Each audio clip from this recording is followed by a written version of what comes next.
Welcome to the Integrative Medicine Podcast. I'm Dr. Jordan Robertson. In this podcast, the best of both worlds of medicine come together, informing you of your healthcare options. This podcast is for the ultra-discerning, highly critical, and results-oriented health consumer, filtering out the good, the bad, and the real ugly when it comes to health information. As your host, my mission is to help you navigate the world of evidence-based integrative care and confidently make choices to help you live your best life. Enjoy!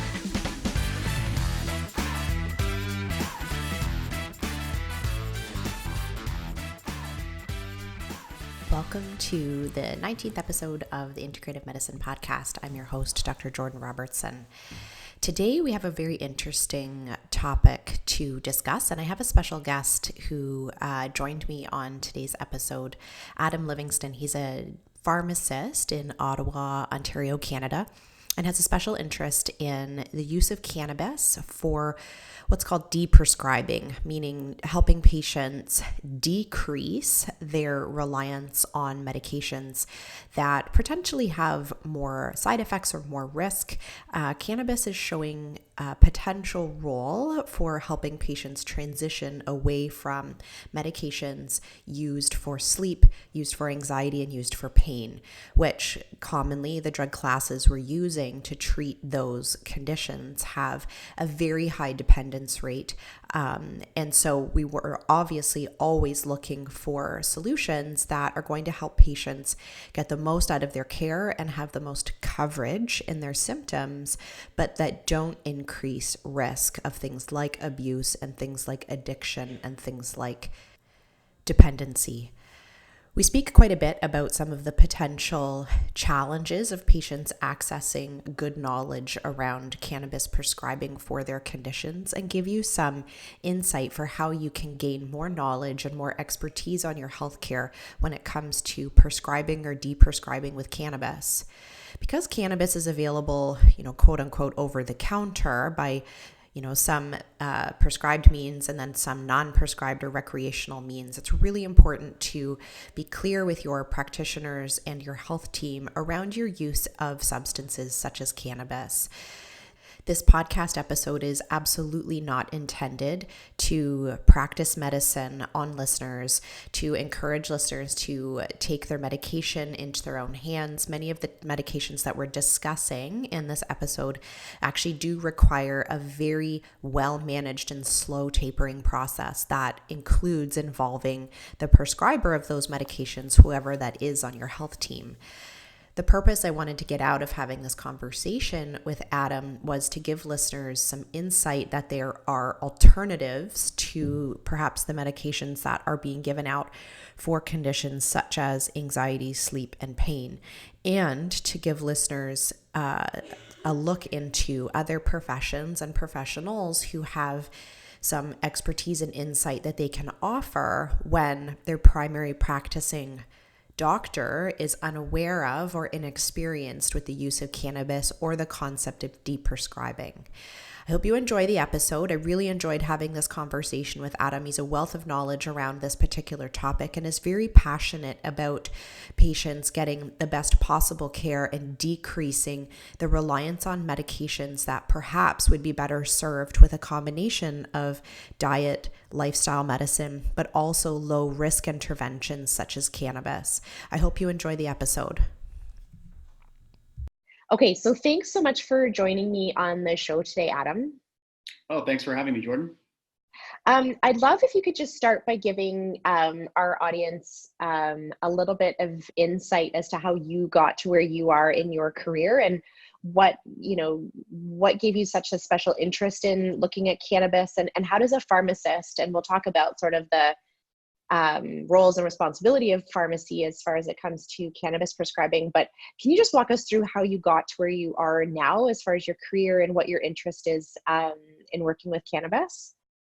Yeah, of course. So my background is as a pharmacist. Actually, my real background is in biochemistry. I did my undergrad in biochem in Kingston at Queen's, and then I went to U of T where I finished my Doctor of Pharmacy, the PharmD degree.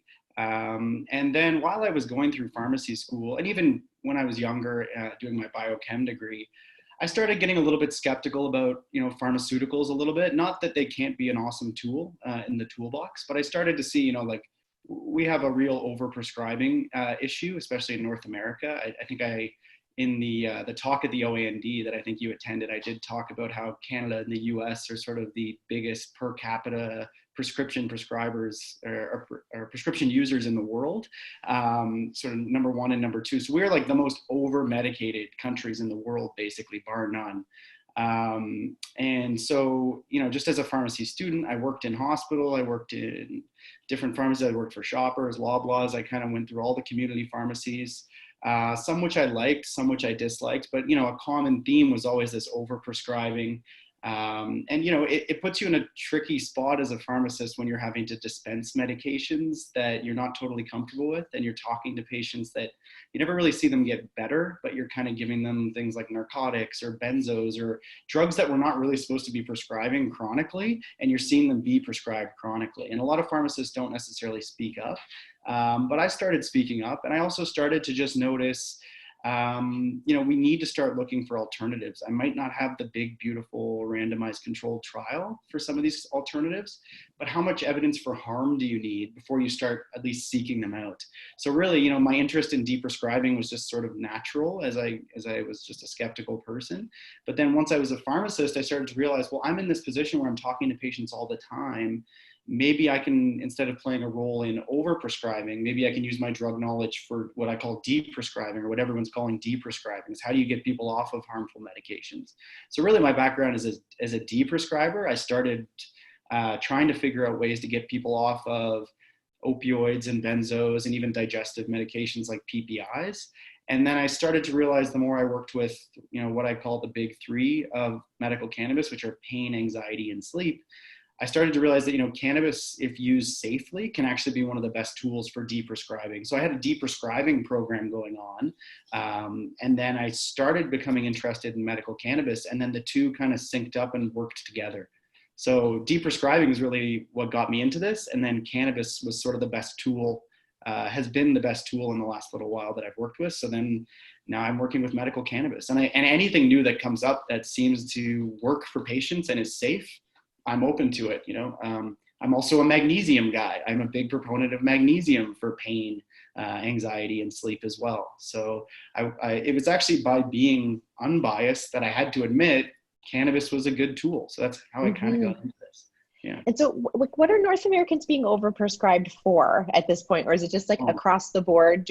Are we generally seeing more prescriptions per capita? Are people seeking out prescriptions for things that maybe don't need them? Like what, can you just define that a little bit better? Oh, yeah. I mean, yeah, it's not even necessarily the pain, the anxiety, and the sleep, but just in general. I mean, the number one most prescribed medication is Synthroid. So there is an epidemic of hypothyroid that is a little bit off topic for what we're talking about today, but this is something we discuss a lot at our pharmacy and also with our naturopathic doctors, is why is there this epidemic of poor thyroid function, especially in sort of like 30 to 60-year-old females?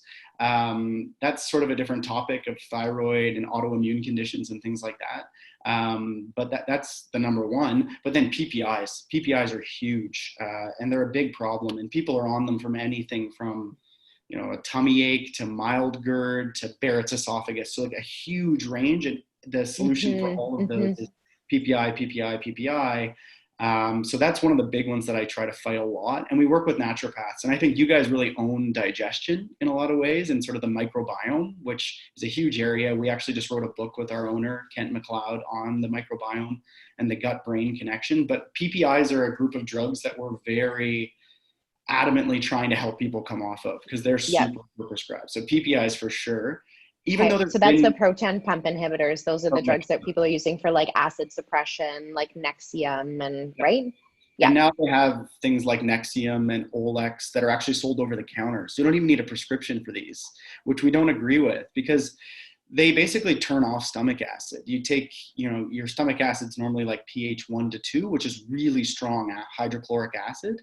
And you can bump that pH up to like 3 or 4. So much less acidic when you take something like a PPI. So you're basically just turning off your stomach acid, which is great for turning off the symptoms of things like reflux, but you're never actually getting at the root cause of like, why are you having all this reflux? Like your gut is clearly very disrupted. If you're having to take a PPI every day, there's something deeper at the root cause going on in your microbiome or your digestive tract. So that's a big area for us. Another area, there's been initiatives to get people off of benzodiazepines. So benzodiazepines act on the same receptor as alcohol. They're kind of an old school medication. You know, a lot of pharmacists kind of call them alcohol in tablet form, but they use them sort of acutely or short term for things like anxiety or acute, you know, mood disturbances or sleep, but you're not really supposed to use them that way. It's kind of like telling someone, oh, have a couple of drinks and you'll relax. Well, we know, like just like alcohol, benzodiazepines, if you start using them every single day, there's a lot of dependence and tolerance. So you'll have to keep using more and more. And there's a lot of withdrawal when you try to come off of them. So that they're addictive. It's kind of a crude way of treating anxiety and sleep. And they mess with REM sleep. So they're like alcohol in that you can sort of knock yourself out with them, but you're not really getting healthy, natural sleep. So that's another big area where benzodiazepines are still a little overprescribed. So we definitely work with a lot of patients that some of them have been on benzos for 20 years, you know? Right. So would you say, so that concept of deprescribing, and I think when I saw you speak recently at a convention, that might have been the first time that I heard that word, although now I think I use it daily in practice. Good. Is that sort of a general theme in pharmacy, or do you feel like that this is a little bit of a rogue mission for you as a pharmacist to work towards deprescribing? Like, what's the sort of culture of pharmacy right now, and like at least in Ontario, and are we moving more towards trying to help pharmacists be an active role in deprescribing? I think there's a small shift in this direction. To be honest, I am a bit of a rogue guy doing this. A lot of my pharmacist friends, them a bit, they're supportive of it, but they think it's kind of strange. It can be very easy to sort of just be complacent as a pharmacist. Like you can kind of just become the guy behind the counter that just sort of checks prescriptions and signs them off. And as long as they match what the doctor's prescribed, you never really have to stick your neck out and you'll never really get in trouble. It can just be a very easy job. You get paid relatively well and you never really have to do anything that difficult in terms of sticking your nose into therapeutics. But I honestly just find that boring and you don't really see patients get better. So for me, this has been a real pharmacist-led initiative. I've also had the benefit of sort of growing up around Kent McLeod, who's our owner and CEO here at NutriChem, and he's a super unique pharmacist. He's been into this for like 30 to 40 years. So I grew up in the compounding lab here at NutriChem. I was a student at NutriChem, and that was part of my skepticism when I was very young, is I was working with pharmacists that were questioning drugs. Almost like drug experts for drug-free solutions. Like, and nobody's more aware of how much harm you can do with some of these drugs. So yeah, growing up around Kent McLeod is an interesting guy to check out. And he's really been sort of the kung fu master of integrative health in Ottawa.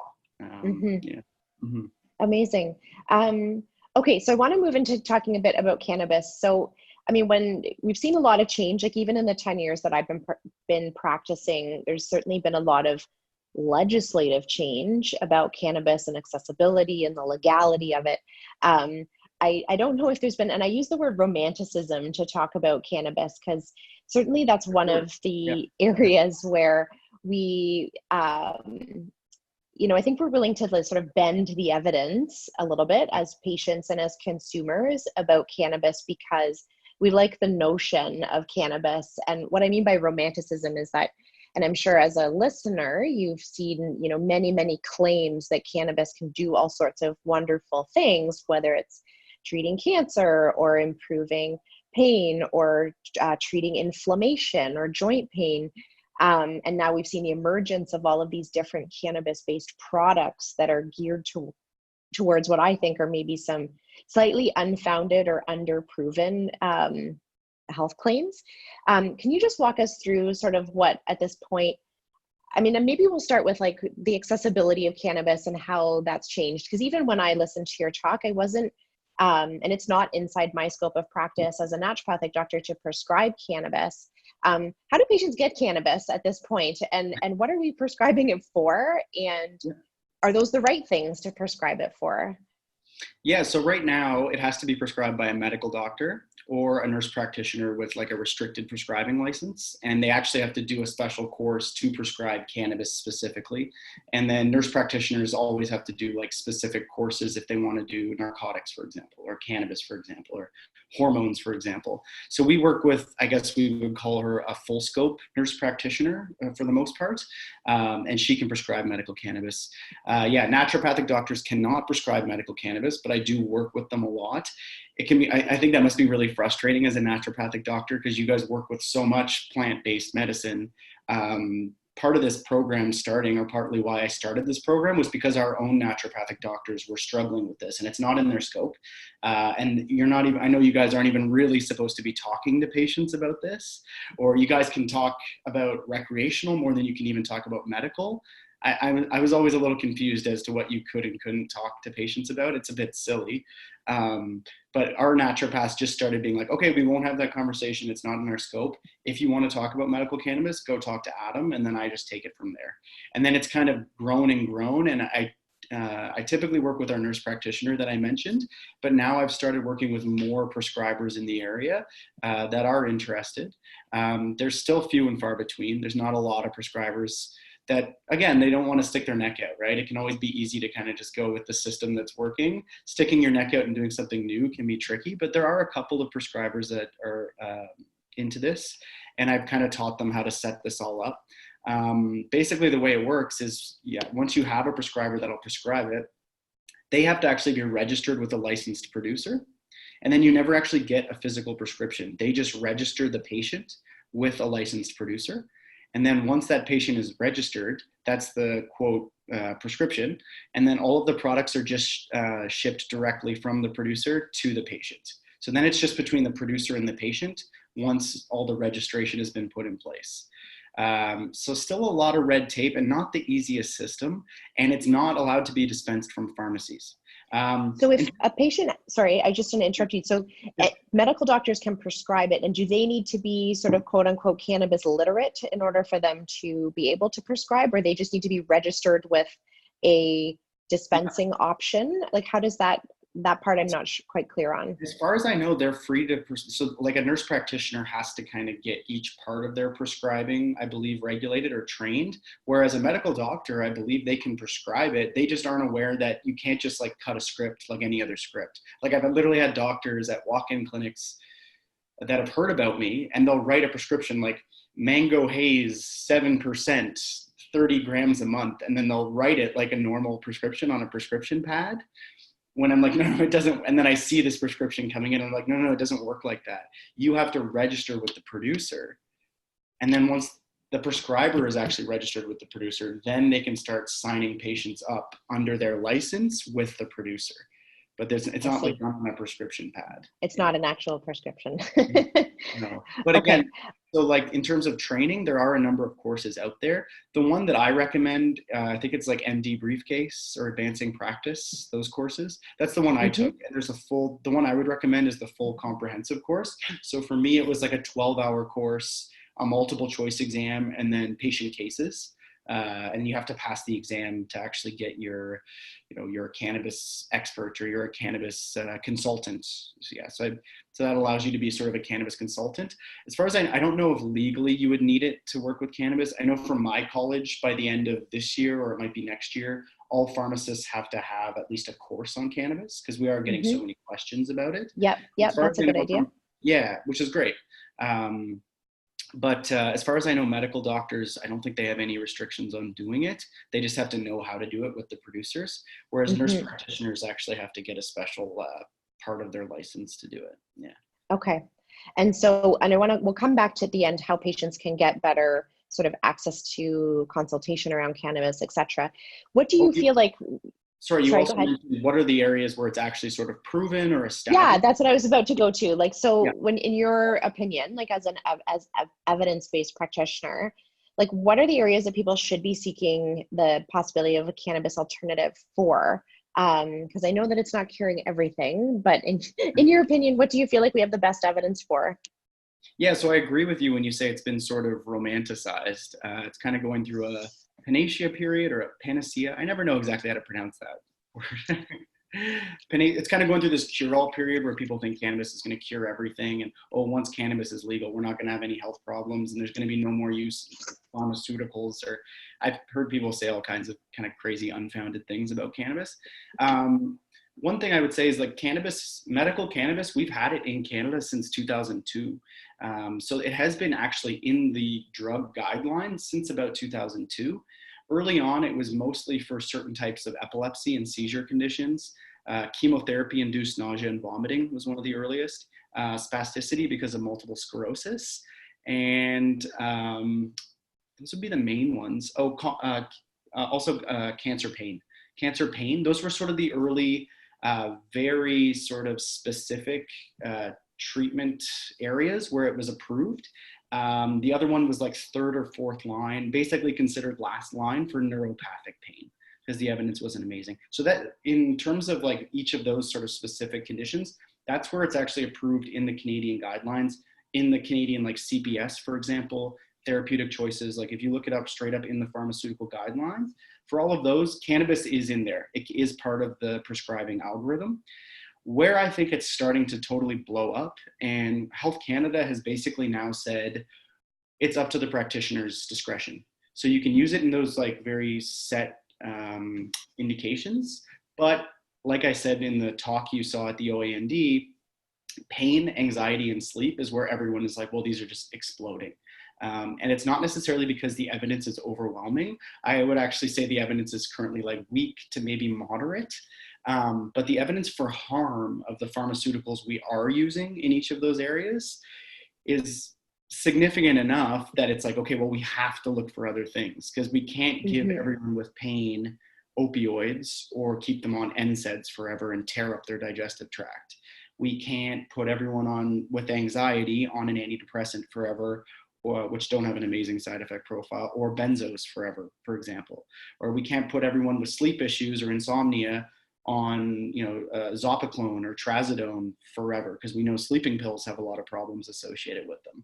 So even though cannabis might not have the most amazing, big, beautiful, perfect randomized controlled trial in the New England Journal of Medicine yet, I would argue, how much evidence of harm do you need from the other things we're using before you start seeking out things that have a better safety profile? And in general, cannabis does have a better safety profile. You just have to know what you're doing with it. And that's where I get a little frustrated with the safety argument of cannabis. Meanwhile, I have to dispense opioids. Like I've worked at some pharmacies that do a lot of opioids, and things can get pretty squirrely and dangerous. And then you're going to come at me about the safety of cannabis because someone had, there's some case of someone ending up in the emergency room totally overdosing on THC. When I'm like, well, that would never be a dose of THC used on the medical side.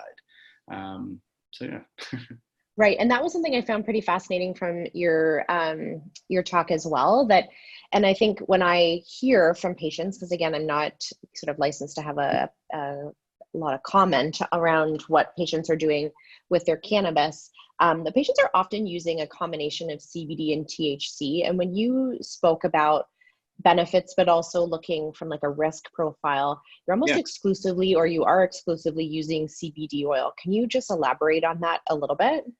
Yeah, so I'm not exclusively using CBD oil, but for a lot of patients, like CBD can still be very beneficial for pain, anxiety, and sleep in a lot of these patients, and things like inflammation, fibromyalgia pain, a lot of these areas. So for a lot of these patients, it's like, why wouldn't we just start with CBD? Like they're totally cannabis naive. Let's start with CBD, act on the CB2 receptor in the endocannabinoid system. It's associated with no risk. Let's just see what we can do with a good dose of CBD. And if that's sufficient, if it's not broken, don't fix it. But if they need more, we can add in a very low dose of THC. And it is true that CBD combined with THC tends to work a little bit better. They do have a synergy. And like most plant medicine, the different components of the plants tend to work a little bit better. But THC also has risks. So why wouldn't we just try to get the result with the CBD unless we have to bring in THC? So that's kind of our philosophy with how we treat people. Yeah. So we usually start with CBD unless there's like a clear reason for THC. And the clear reason for THC for us tends to be neuropathic pain. CBD isn't as good at getting into the central nervous system as THC. So a little bit of THC with the CBD right off the bat can be better. Because I also don't want to send patients away from our nurse practitioner. They start on CBD, they get really discouraged because it's not enough. And then they have to come back and we have to re-register them and get them access to THC. Sometimes we'll give them a little bit of THC right off the bat so they can get some pain relief right away. And then they're buying into the treatment plan better. And they're more compliant doing things with the naturopathic doctors that we work with. It's hard to, if someone's in excruciating pain, it's hard to put them on an anti-inflammatory diet and get them to comply. Right. It's a huge obstacle. Yeah. They won't do it.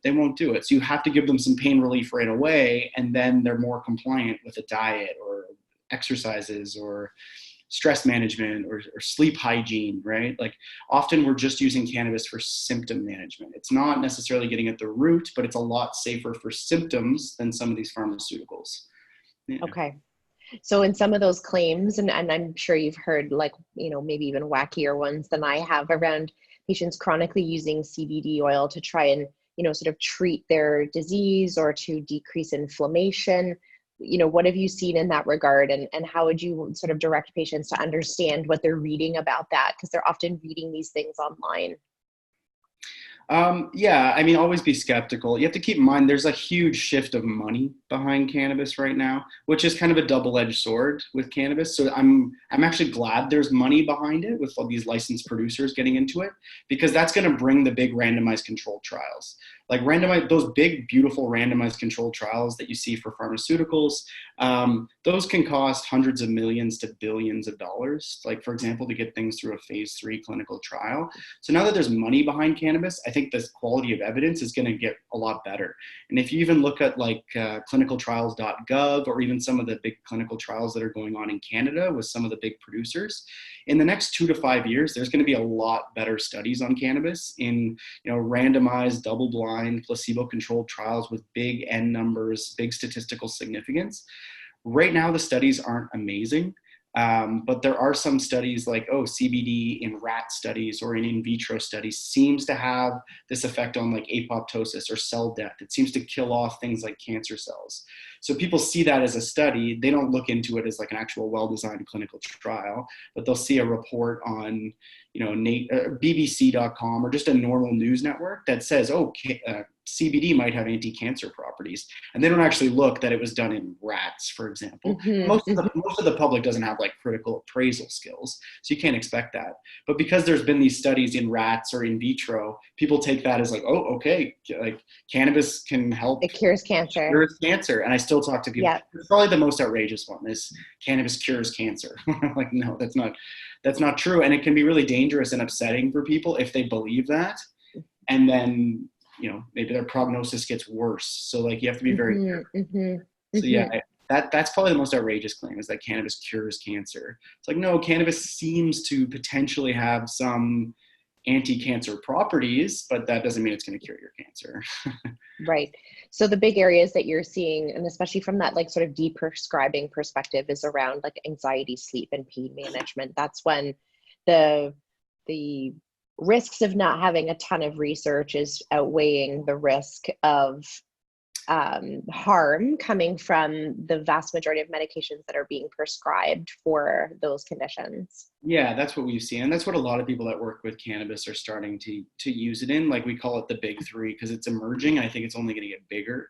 And this is also in Canada. Like the biggest economy in the world hasn't even gotten in on this with a full federal legislation, right? Like the US is still very fragmented. Once this really catches nationally in the United States, that's where I think this becomes humongous and international. We also, like, because it's been illegal with the war on drugs in the 60s, basically locking away cannabis, all the psychedelics, all of these areas that are now re-emerging. It's not just cannabis that's re-emerging. Psilocybin mushrooms, LSD, MDMA, all of these other drugs that are thought of as being super harmful are coming back as well, which is kind of interesting. So, yeah. So can you compare, so another good sort of classic myth that we have to talk about, or maybe it's not myth, but just redirection with patients, is on the difference between like recreational access to cannabis compared to medical cannabis. And, just sort of like positioning for people the difference between the two of them. Like when patients are smoking their cannabis, the effect that they're getting is different. The THC effect is totally different than when they're using it medically or when it's being prescribed and supervised.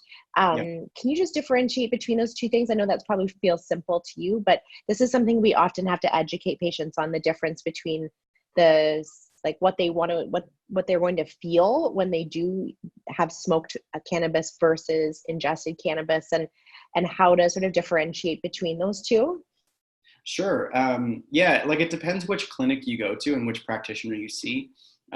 Some medical cannabis clinics, for example, are basically using what we would call at our clinic recreational dosing as medical dosing. Kind of our philosophy is, if medical cannabis is going to be taken seriously, you're going to have to treat the high or the euphoria as a side effect.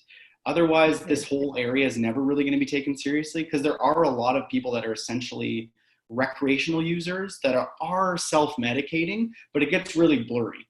And it hasn't been taken seriously because I think a lot of people are like, oh, you have a medical cannabis prescription, so you're a stoner, but you just want to get a prescription to sort of justify it. So getting rid of that, in my opinion, means we have to draw a line in dosing. And on the medical side, that's why in our clinic, lots of CBD on the medical side, very little, very precise controlled doses of THC, and primarily THC indica, just at nighttime use. Ideally, these people aren't driving around using THC or going to work using THC. So we don't use a ton of sativa, which is more for daytime use. We tend to only use indica if we're even going to use THC. And that's kind of our medical MO, how we do it. If you look at recreational, it's tons of THC. The high is the goal, not a side effect. That's the point. Yeah. And there's a whole other side for that. Like if you're just looking to get stoned, go to the recreational store. And we do have to turn people away sometimes, because it becomes pretty clear that they're kind of just coming in. They've heard about how medical cannabis can be a little loosey-goosey, and they're kind of like, well, I'll just tell them I have trouble sleeping. But then when we reach down further, they're kind of searching out recreational cannabis, not really true medical cannabis. So sometimes we have to turn those people away. So I think that it's really how you use THC versus CBD, and then how you dose them, that's going to separate medical versus recreational. Yeah. And then in terms of smoking versus eating cannabis, so you have to heat cannabis to activate it. So if you just took the cannabis plants, like the flower, and ate it, it wouldn't do anything. You have to either smoke it, what you call decarboxylating it. So you have to heat it up and either inhale it, or you have to heat it and cook it, and then you can ingest it. When you smoke it, it basically absorbs directly through the lungs into the bloodstream, and you're really not getting much of conversion of metabolites when you smoke it. You're just getting THC or CBD right into the bloodstream. When you orally ingest it, when you eat cannabis, like any of the oils or even these edibles that'll be coming out in December, it goes through your liver much more than when you inhale it. And it gets converted to a metabolite called 11-hydroxy-THC, which is quite famous. And it's quite famous for the difference in effects people see. So sometimes there's people that use a lot of cannabis, or they've smoked cannabis before, and they're used to those effects. And then they'll ingest cannabis and get totally caught off guard, get too stoned. You hear these stories of, baby boomers ending up in the hospital because they ate brownies with friends. That's like the classic horror story, because you make more 11-hydroxy-THC when you eat it. And it's much more potent. It's almost 10 times more potent at the CB1 receptor. So people can get really caught off guard. And also when you ingest it, it lasts a lot longer than when you inhale it. When you inhale it, the effects are like 3 to 4 hours. When you ingest it, it can be 6 to 8 hours. And if you're too stoned and then you have to go through a 6 to 8 hour ordeal, you can kind of see why you're seeing these horror stories. People don't know how to dose oral THC yet. Right. I think I've seen that in my practice, patients that were, had a history of recreational smoking and then were prescribed oral cannabis, and they because they weren't getting the same effect that they had remembered from their youth, they ended up taking more, right? Because it's a delayed effect too, right? Not just it's not like you take it and then you right away feel good, which is what they had in their memory of their use of cannabis, and ended up taking more than was prescribed because they thought, well, maybe I'm, more tolerant to this because I have a history of use, and ended up in the hospital because they had overdosed. So I think that I think you're identifying there that there's just some like poor education around like the use like medically versus using it recreationally. But I love the way that you kind of said there that the actual high part is a side effect, right? Like our goal for most of our patients when we're working with anxiety and sleep and pain is for them not to be numbed to the situation, right? It's to help improve their function, which we can't do if we're always walking the line of them being sedated or stoned by their actual prescription, right? It'd be the same as if we were using a narcotic. Absolutely. And yeah, I mean, you mentioned the onset. I mean, the other thing with medical versus recreational is we have almost none of our patients. We've had a couple patients that we've totally shifted away from smoking. And some of them also smoke cigarettes. So they really prefer to smoke joints for medical cannabis. So we've almost had to do smoking cessation at the same time, getting them off cigarettes because that oral fixation, they want to smoke cannabis too. So that's the other thing is we pretty much have no patients smoking it just because we know it's harmful for the lungs.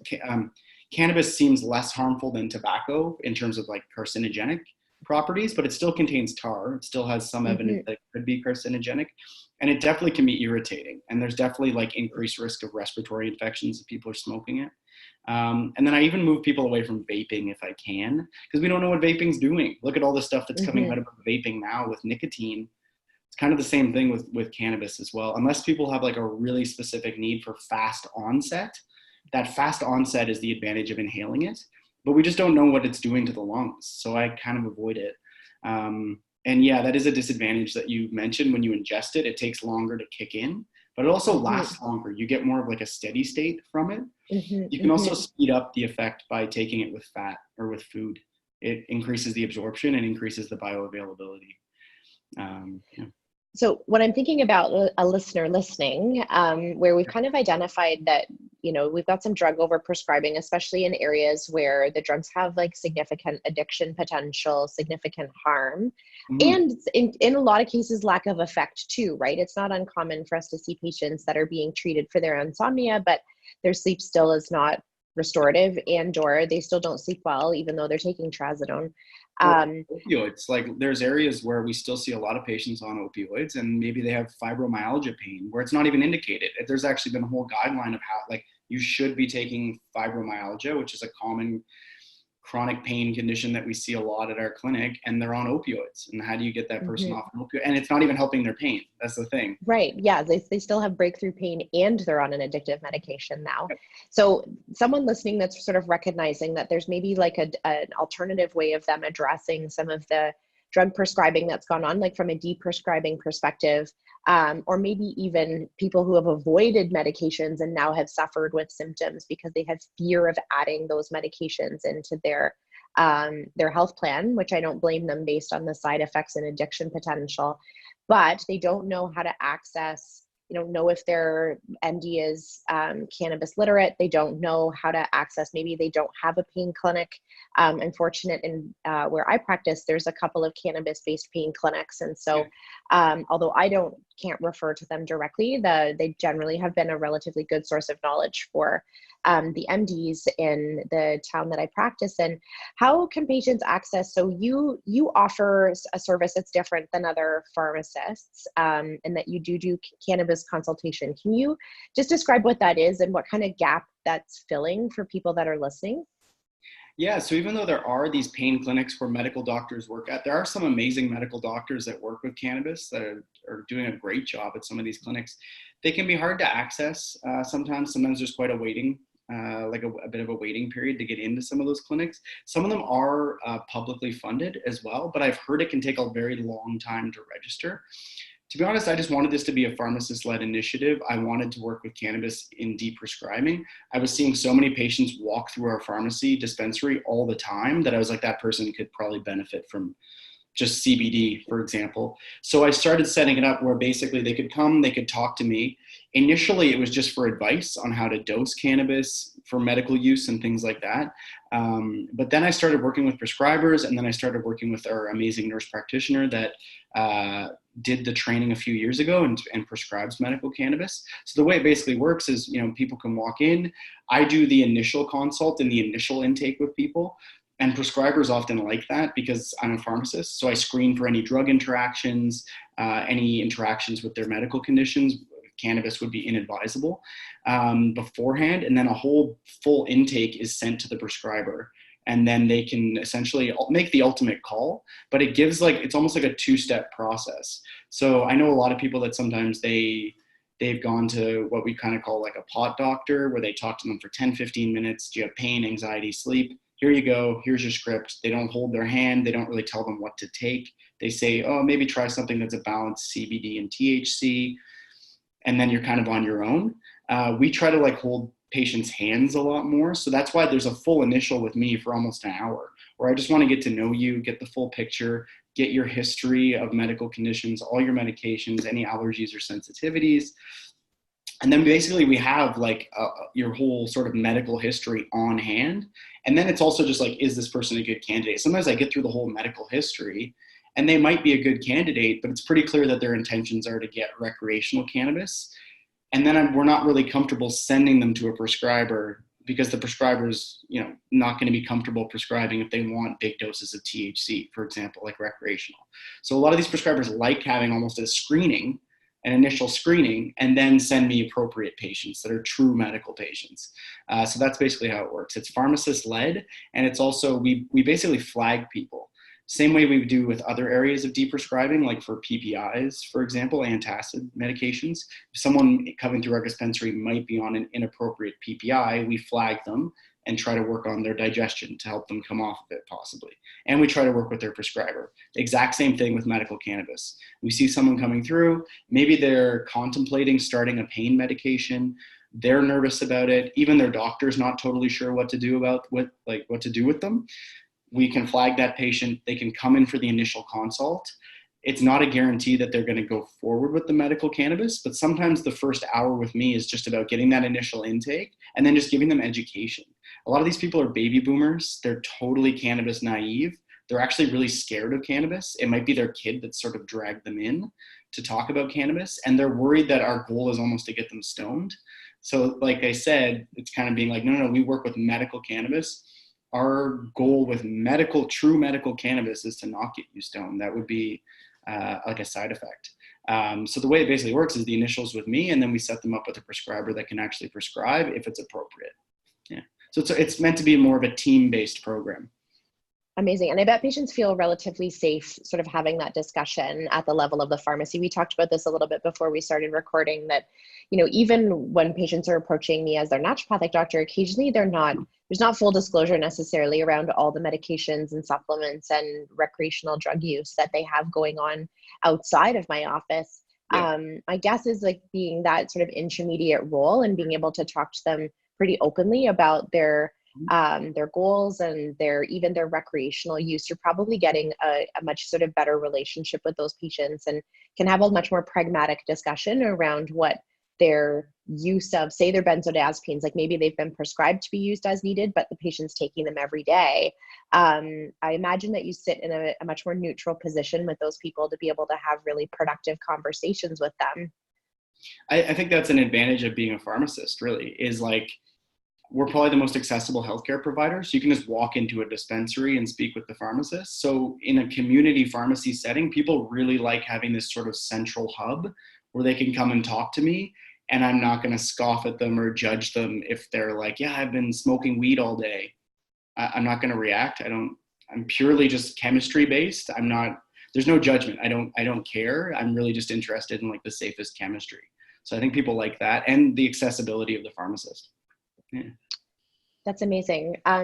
So I just want to thank you for sharing your expertise. I was really impressed when I saw you at the conference that we met at just a couple of months ago. And I felt like this was an area of medicine that, partly because it's not on my prescribing scope of practice, that I was really maybe underserving and undereducating my patients about it. But I also didn't feel super comfortable sending them back to their family practitioner necessarily without realizing how would say like cannabis literate or illiterate their practitioner was. And this, these consultations that you're offering, that is sort of a reasonable bridge for patients who are maybe considering this concept of deprescribing and how to get a conversation going. One of the goals with our podcast was, and the podcast in general, is about how to help patients advocate for the best kind of medical care. Because really the onus is on the patient to understand what all of their options are. And my goal is to give them some tools so that they can advocate for the best possible care that fits their values, but also is evidence-based. This concept of having a cannabis consultation or having a pharmacist who's really well-versed in how to deprescribe and how to help patients advocate for that kind of care, that was something that was really kind of interesting to me and kind of important to get that message across. How can people get in touch with you to sort of utilize your knowledge and learn more? Yeah, we try to make it as easy as possible. So if you just visit the nutrichem.com website, I work with Nutrichem. We're a compounding pharmacy and a biomedical clinic, but most of our clinic are naturopathic doctors. We work as sort of a big holistic team. But if you go to nutrichem.com, you can book with me online. I also do send out the referral forms to people's practitioners. Ideally, the practitioner would fill out the referral form and send it our way, and then we contact the patient. And it's meant to be a sort of a turnkey solution. Once you've filled out the form, sent the patient information our way, we sort of take it from there, and then we send you back the chart of what's going on with their cannabis treatment plan. They can also call our clinic. We'll put the link to it in the show notes. I don't need to get the phone number and fax number and everything. That's okay. We'll put it all in the show notes so people can access you. If you contact almost any department at Nutrichem, they will route you to being able to book with me. We try to make it pretty easy. Yeah. Awesome. Well, thank you so much for sharing your expertise with us today. Yeah, that was great. Thanks for having me.